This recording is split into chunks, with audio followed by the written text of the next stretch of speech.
Sumber daya alam adalah segala sesuatu yang berasal dari alam yang dapat digunakan untuk memenuhi kebutuhan hidup manusia.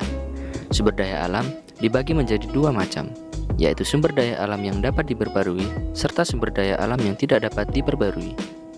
Contoh sumber daya alam yang dapat diperbarui ialah matahari, air, angin, maupun gelombang air laut. Adapun contoh dari sumber daya alam yang tidak dapat diperbarui ialah batu bara atau sumber daya alam yang berasal dari fosil. Sumber daya alam memiliki potensi cukup besar untuk dimanfaatkan sebagai sumber energi. Adapun beberapa energi yang dapat dihasilkan dari sumber daya alam antara lain energi listrik dan energi berupa bahan bakar yang berbahan dasar fosil. Namun, pada kali ini kami berfokus pada energi listrik, dikarenakan energi listrik merupakan salah satu energi utama dalam kehidupan manusia sehari-hari. Energi listrik dapat dimanfaatkan baik dalam skala industri maupun skala rumah tangga. Selain itu, energi listrik juga dapat diubah menjadi energi lain seperti energi gerak, energi panas, serta energi bunyi. Energi listrik dapat dihasilkan dari sumber daya alam, baik sumber daya alam yang dapat diperbarui maupun sumber daya alam yang tidak dapat diperbarui. Salah satu sumber daya alam yang tidak dapat diperbarui yang biasa digunakan untuk menghasilkan listrik adalah batu bara. Namun, muncul permasalahan. Kelangkaan sumber daya alam berupa batu bara sebagai sumber energi listrik semakin mengkhawatirkan.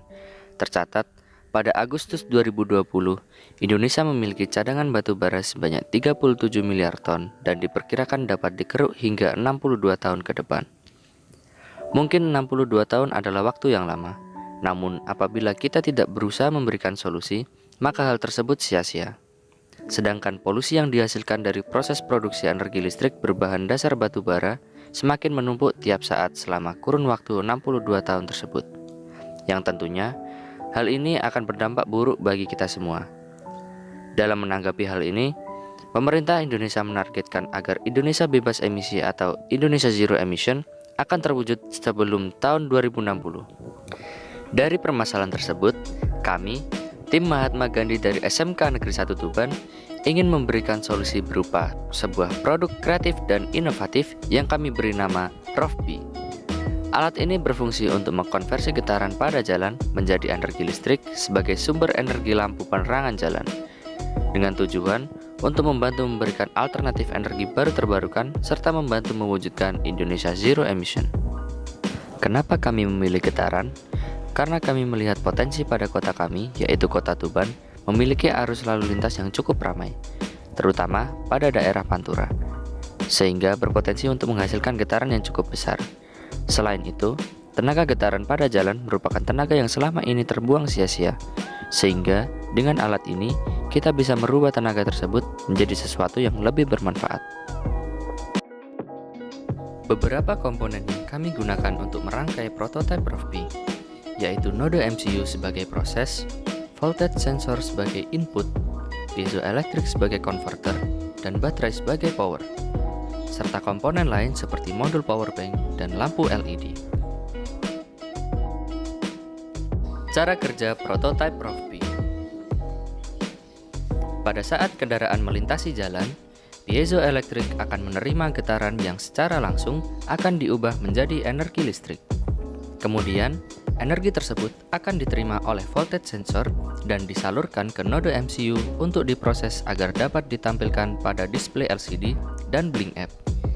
Selain itu, energi listrik yang dihasilkan akan disimpan pada baterai dengan bantuan modul power bank yang nantinya akan digunakan untuk menyalakan lampu LED.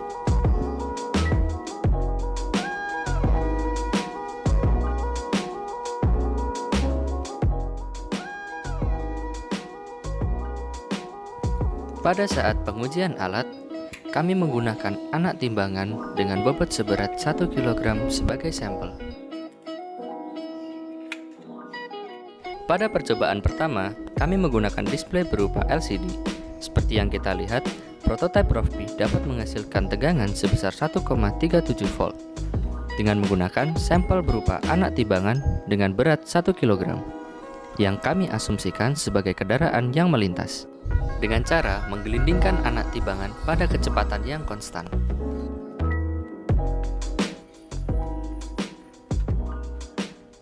Sedangkan pada percobaan kedua, kami menggunakan display berupa Blink App.